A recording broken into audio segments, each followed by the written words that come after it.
and then the two-child policy, and now the three-child policy, and people still aren't making considerably more babies because there's nowhere to go, basically. The whole country is completely developed for the most part, at least the arable parts of it. It's become a problem. Yeah, fewer and fewer young people to prop up an economy capable of taking care of the old people. This is, by the way, why a certain disease was developed, in my opinion. Demographic doomsday, basically. Japan has this problem, Italy, Germany has this problem, parts of the United States, at least definitely the urban areas, have this problem. Healthy eating is, though, kind of a no-brainer. The problem is nutritional science. Now, my own personal diet is I indulge in whatever I have a craving for at the time if I've got it on hand. If I'm craving a huge pile of Brussels sprouts, I'm going to eat them. If I'm craving mandarin oranges, which the other day I had a massive craving for them, I ate like 3 of them in a row, then I'll eat mandarin oranges. I trust my body generally to tell me what kind of nutrients I need and where I could obtain those nutrients. Now, I give into my cravings because my cravings are never for things like sweets and like greasy foods and shit like that. Once in a while, I'll eat a hamburger. Once in a while, it's okay to get fast food. For the most part, though, I lean towards dairy products, kefir and cottage cheese being among my favorites, by the way. Wish I could get some of that yogurt that was made by Water Buffalo, actually. That was bitchin'. Unfortunately, you can't get it anymore. I'll never have it again. I only got a chance to have it on 1 or 2 occasions. Very, very sad. Dairy, green vegetables, or most vegetables, actually. I don't have the gene to detect the bitterness in green vegetables. We did a test about this when I was in biological anthropology, actually, when I was at UVM. I am sensitive to MSG, which is why I don't like a lot of the artificially salted, like Chinese foods and shit that you get, like at Panda Express. I find them detestable, but I can't detect the bitterness in green vegetables. And then, of course, fruits and red meats. I don't really like chicken. Fish, I prefer raw. Sushi, basically. And I'm not a huge fan of a lot of carbs. So my diet is already relatively healthy. Because I only indulge in the things that are my body needs, actually. Nutrient dense, plenty of fiber, etc., etc., lots of minerals and shit. But the Mediterranean diet is kind of a no-brainer when you think about it. Now, originally, this concept was developed around the concept that, look at these Italians. They're eating all of these, rich foods and stuff like that, but they keep living so long. And then they said, maybe it has something to do with the diet. Maybe the diet's healthy after all. Turns out that eating a shit ton of vegetables and everything that you do, and lots of tomatoes, yes, I'm a fan, it turns out that it's healthy. Now, this particular recommendation says, basically it's red meat, greens, fruits, and certain other vegetables, nuts, things like that. They're nuts! Thrembos. Some of you will get the reference. Probably most of you won't. It's never mind. Anyway, dementia is no joke, so anything that can prevent it, really, I mean, the health benefits overall by having a healthy diet are incalculable. But again, the problem is the food recommendations that have been made over time. Look at the FDA's old food pyramid from when I was a kid. Oh yeah, it's good to eat a whole loaf of bread every single day. Yeah, Wonder Bread, it's wonderful for you. And the only thing that they got right was, hey, you should probably limit the oily, greasy, sugary foods. And then they said salt was the enemy. Now we find out that salt's not the enemy, at least in regularly ingested quantities. Although I will say, it's probably not healthy for you if you go and get a pile of French fries that are already salted and then put more salt on them. It probably, you don't really need to do that. I see people do that all the time when I've been in fast food restaurants. You'll see someone there with a big greasy, salty pile of French fries, or even chips in some cases. And they'll have a bunch of salt packets and they'll be dumping them into the French fries. And then they'll dip it in ketchup, which also has a bunch of salt in it. It's not good for you. I will say ketchup is my guilty pleasure. I put it on lots of foods.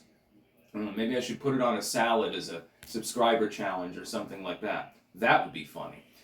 Anyway, If it can slow down dementia, you save a shit ton of money too over time. But what we need is proper guidance with regards to nutrition. Eggs are a great example. I've brought this up before. Eggs were the devil. Now eggs are a great source of protein. But they're also extremely expensive, prohibitively for certain socioeconomic classes. Thank you, Biden. Real cool for killing all of those chickens for literally no reason. Beef, as long as it's not processed. So a steak, again, prohibitively expensive for the average person at this point, but it's good for you. Red meat, cooked properly, not all processed to shit and filled with binders. You know, usually corn and soy based and stuff like that. Those are good for you. Onions and stuff like that. Any of those kinds of vegetables, they're also good for you. High in fiber, high in certain minerals, low cal. You know, you garnish your salad with it. You know, any of these things. I like beets a lot. I like carrots a lot. You can get some beta carotene that's good for your eye health. Things along those lines are all good for you. I believe in a more rustic diet myself, but I also believe in an individualized diet. For instance, some people, they just really can't process dairy. Their body just doesn't want it. Well, then you shouldn't eat, you should limit the amount of dairy that you intake. Your body's telling you something about that. The only problem that I have with studies like this is it doesn't look into the individual factors that might be at play. And science has come to accept it. This was something that would have been a foreign concept 20 years ago. But scientists are now debating this quite hotly, actually. Should we tailor medicine to the individual based on genetics, based on, you know, I like to think of it as a mental thing. Your brain instinctively knows what you need. Your brain instinctively knows what you need to be ingesting at any given time, because evolution favors a brain that's capable of doing so. And so I think that medicine, especially dietary medicine, should be generally individualized. So one diet plan works for one person, it doesn't work for another. This person's body responds very well to red meat, that person doesn't. For instance, I like pork. I like bacon specifically. That's my favorite. Nice maple glazed ham ain't bad either. But I can't digest pork chops very well, so I never eat them. I just can't digest them. Cooked in that manner, it just doesn't work for me. I really like dairy, but I know people that really don't eat any dairy products. Which reminds me, I gotta guzzle that pint of milk that I've got still in the fridge later on, because I'm craving it as we speak. So this is good. It's a good development. But when the government comes out with studies and says, you know, coffee causes heart disease, and then 20 years later we find out, whoops, they didn't fix the study for smoking, it gives me a little bit less trust in government health agencies. Studies like this, that may be publicly funded, but at the same time they're independent, generally speaking, they're a little bit more reliable, at least in my personal opinion. So yeah, Mediterranean diet, it turns out that it may suppress dementia. This is good news. And the Mediterranean diet's tasty anyway. Who doesn't like a good linguine with a homemade sauce? Preferably a red sauce. Some people cook it with a white sauce. I'll stick with the tomatoes myself. Thanks. That's about all. Peace out. Oh, I didn't actually put the link in. That would be an oversight. Where is the link? Give me my link. Oh, no, that's the wrong one. Oh, wait. Yeah, that is the one. Oh. Spinach.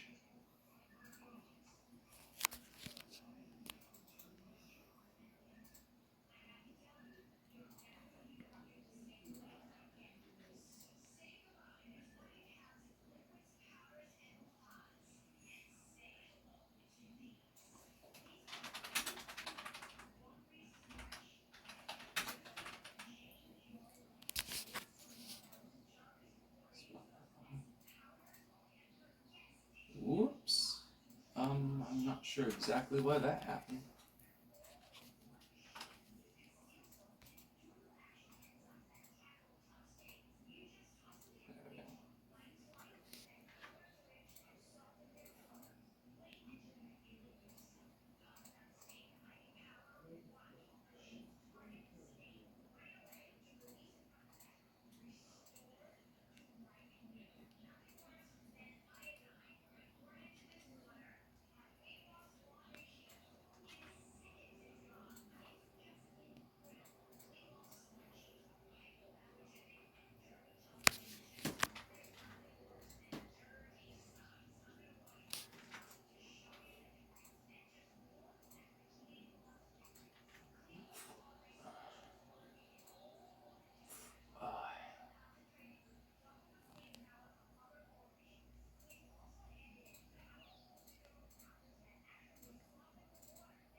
3, 2, 1.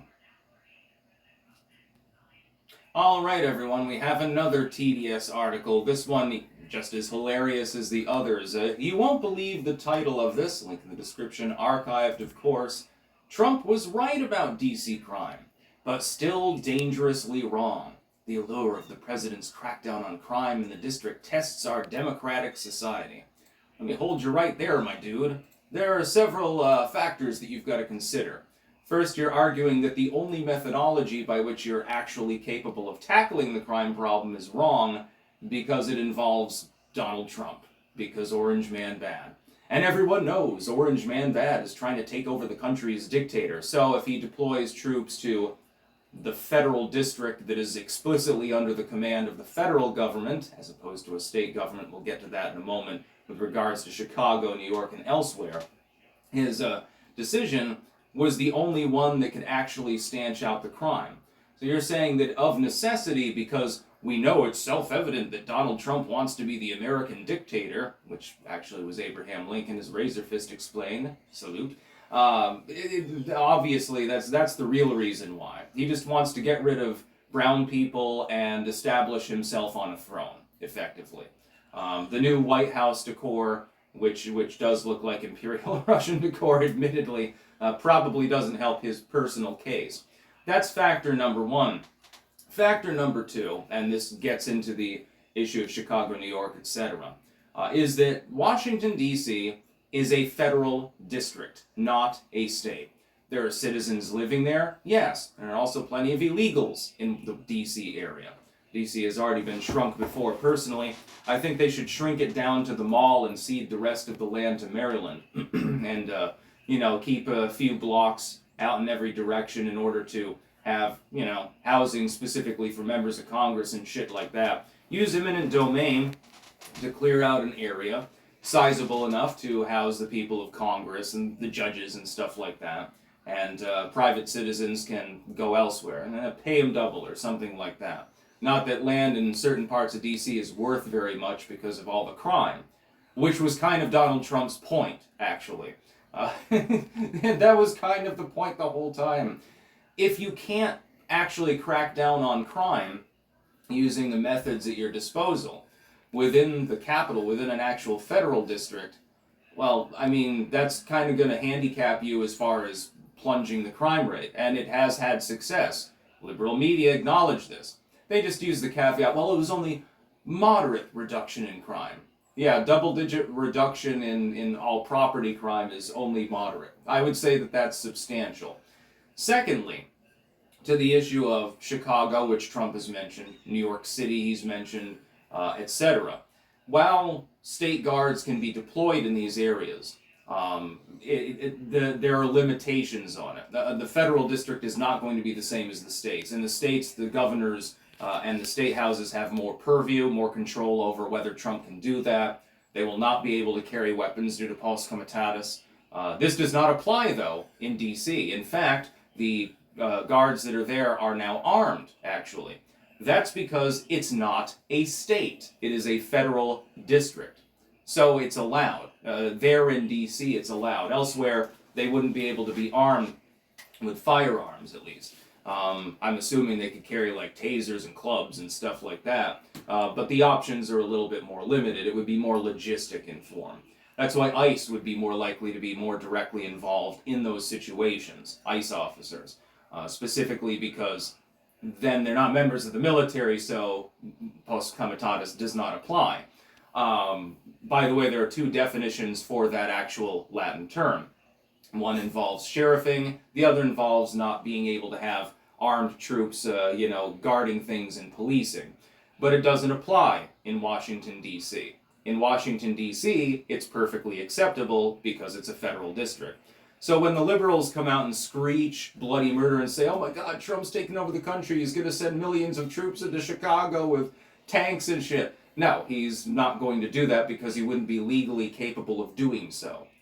Now, of course, you could change the Constitution if you really wanted to, but getting the votes to do that at this point is basically impossible on most issues. By the way, if there ever comes a time when they actually have the votes to change the Constitution or add an amendment or strike one down, it'll be for bad reasons. If that happens, there need to be mass protests among all Americans because when the Republicans and the Democrats largely agree on an issue, it's usually a bad thing. It's not usually a good thing. And just look at the Patriot Act, for example. Weren't there only like 2 people that voted against it, or I don't know that anyone did actually. There weren't a whole lot of holdouts. Oh yeah, you want to check into people's library records and censor what they say and sort through their mail illegally and stuff like that? Well, that's okay. Yeah, we have no problem with that. Nobody dared to stand in W's way though because of the situation that we found ourselves in. A situation partially caused by the U.S. government in the 70s and 80s, by the way, I will add, with the Mujahideen. But anyway, yeah, the liberals are refusing to acknowledge that he's simply right with regards to crime. Yeah, Trump was kind of right about crime, but there's always a but. Whenever they say that Trump has done something that is useful or is working, there's a but after it. Yeah, there's lots of buts in the legacy media, by the way, mostly spewing out shit into the microphone. But you may have seen Gavin there that time, where he stuck his butt in the microphone. Pretty funny times. That was during the meme wars, actually. But yeah, I mean, the legacy media won't give him any credit. It's like, well, unemployment fell, but wages outpaced inflation, but inflation is down, but, prices remain high. Yeah, the tariffs worked and a bunch of other countries came to the table, but, here's a couple that didn't. We're seeing this over and over and over again. We saw it during Trump's first term. We saw it with some of his statements when he wasn't in office. Now we're certainly seeing it on steroids now. They've doubled down on their Trump derangement syndrome. It should suffice to simply say, crime in D.C. is down. This is, at least in most part, directly attributed to what Trump is doing in D.C. with the National Guard, with certain state guardsmen that are coming in, as well as ICE, and that